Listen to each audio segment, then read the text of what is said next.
Magandang araw mga bro, welcome back to my channel, Meltech Vlog. So ito ngayon mayroon tayong isi-share, Astron yan, 42 inch.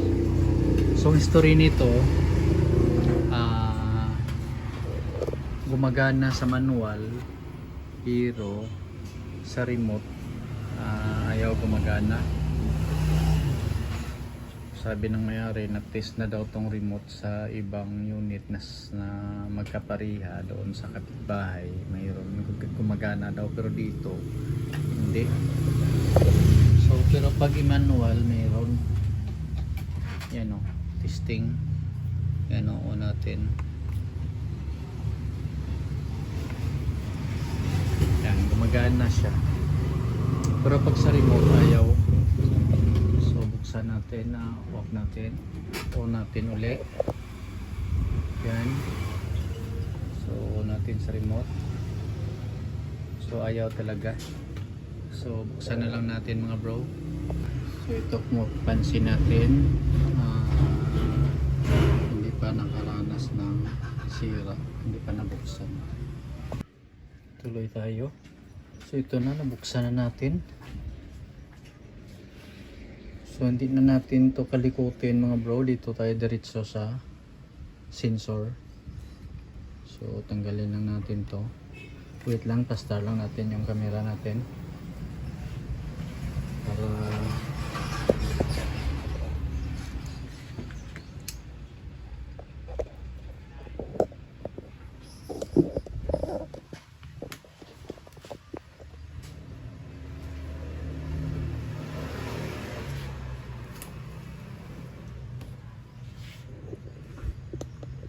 so yan, tapin natin. So gagawin natin, tanggalin natin tong sensor.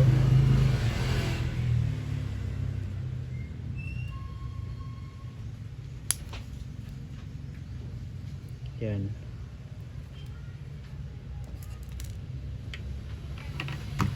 So first steps natin gagawin, mag-voltage check tayo. So plug in lang natin,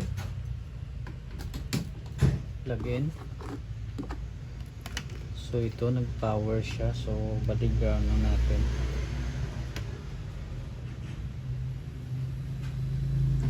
So check tayo ng supply.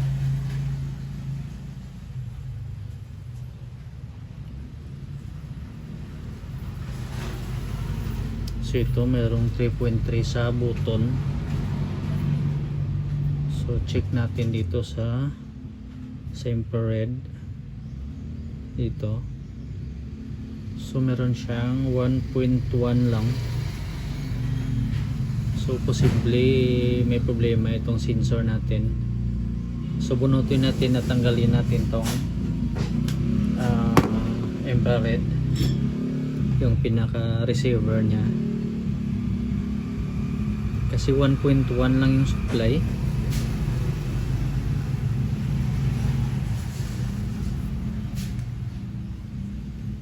Tagal mag-discharge. Yan, nag-discharge na. So tanggalin lang natin to. Yan. So ito siya. Tabi lang natin to.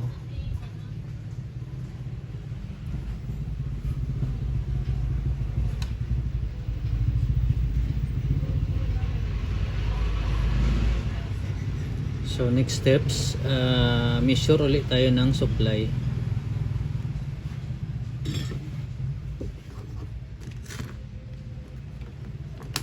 Plug in.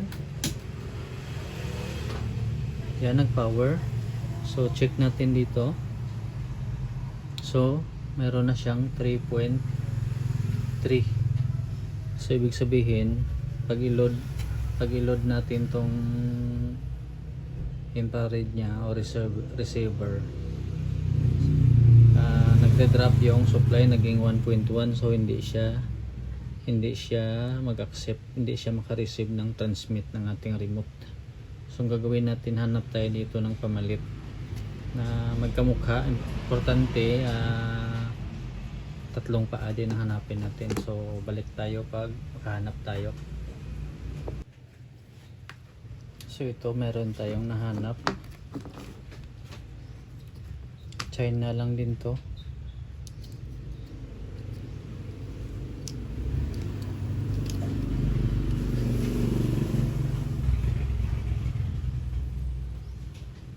So ito siya.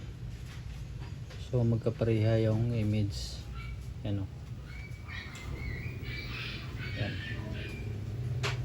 So tanggalin natin to.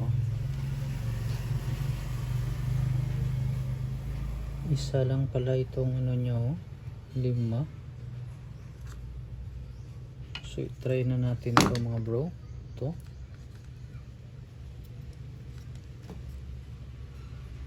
Anim.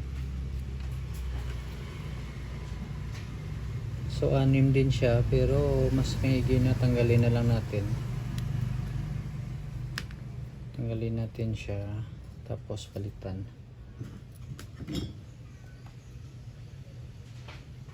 So pause lang natin para hindi mapahaba yung video. So ito na, tanggal na natin. So galing dito yan sa kinuha nating spare. So ngayon ito yung luma nyo. Ngayon ikabit natin para medyo maliit pala tong sa kanya, medyo malaki yung pinalit natin. So malalaman natin ngayon kung magno-normal na ba yung supply. So i-twist lang natin ito konti.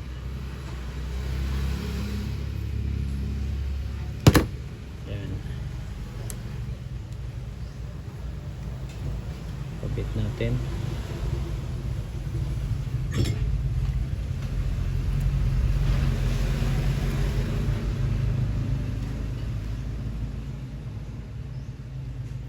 Hirap ikabit.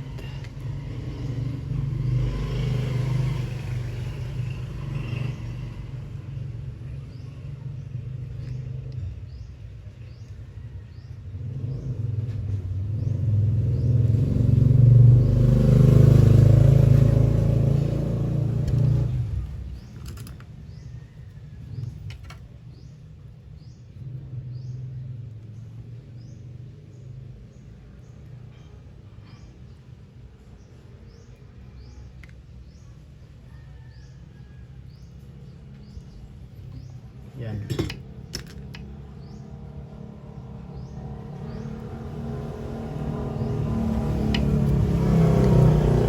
So ngayon, check ulit tayo ng supply.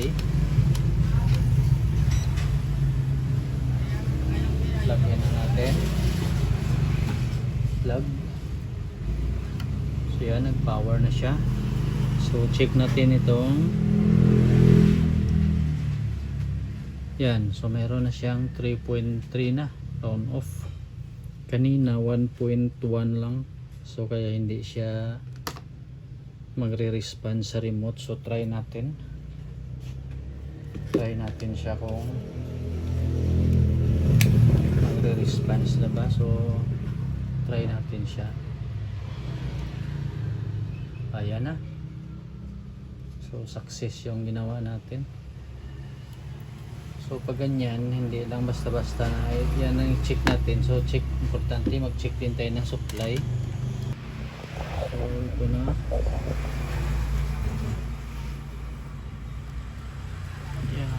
Yan, may display na siya.